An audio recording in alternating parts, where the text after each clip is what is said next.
निवडणुकीमध्ये यंदाच्या वेळी जे प्रभाग क्रमांक 2 मध्ये राजकारण दिसणार आहे ते विशेष असणार आहे।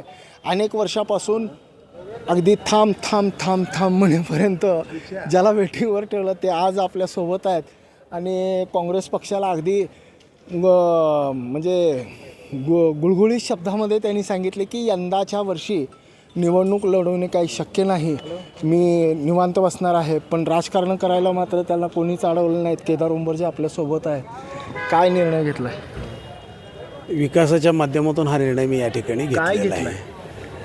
आज या ठिकाणी आमच्या प्रभागाचे उमेदवार डॉक्टर किरण देशमुख यांच्या फॉर्म भरण्यासाठी मी या ठिकाणी आलेला आहे आणि विकासाच्या माध्यमातून हा या ठिकाणी मी त्यांच्याबरोबर फॉर्म भरायला आलेला आहे। मग तुमची उमेदवारी? आमची उमेदवारी अजून भरलं नाही, आता त्यांच्याबरोबर आलं तर विषय संपला। विषय त्यांच्याबरोबर संपला, पण तुमच्या उमेदवारीवर भाष्य करतोय की तुमची उमेदवारी कधीपर्यंत आणि कुठल्या प्रभागातून?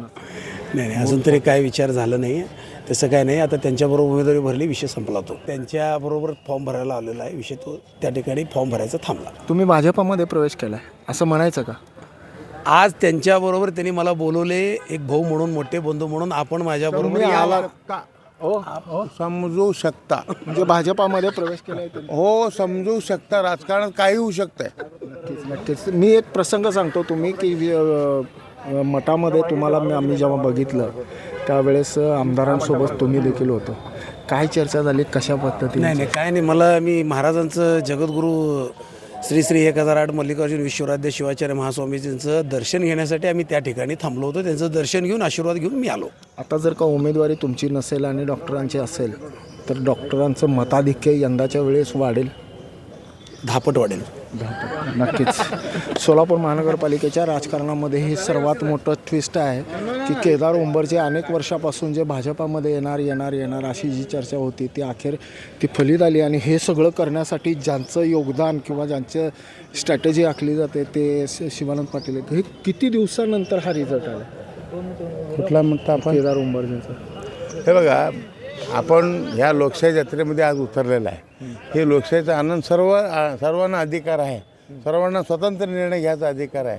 कोणी विकासावर घेतो, कोणी ह्याच्यावर घेत असते, त्यामुळे कोण निर्णय घेतला आहे तर त्यांचा अधिकार त्यांचा आहे आणि त्यांनी स्वीकारलेला आहे। विकासात्मक कामाला जर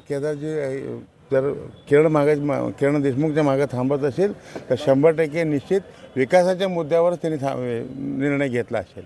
त्यांनी जर का उमेदवारी नाही म्हटलं तर त्यांचं पुनर्वसन कसं असणार? मी भारतीय जनता पार्टीचा फक्त कार्यकर्ता आहे, त्यामुळे जे काय निर्णय असेल पक्षश्रेष्ठी निर्णय करत असतात।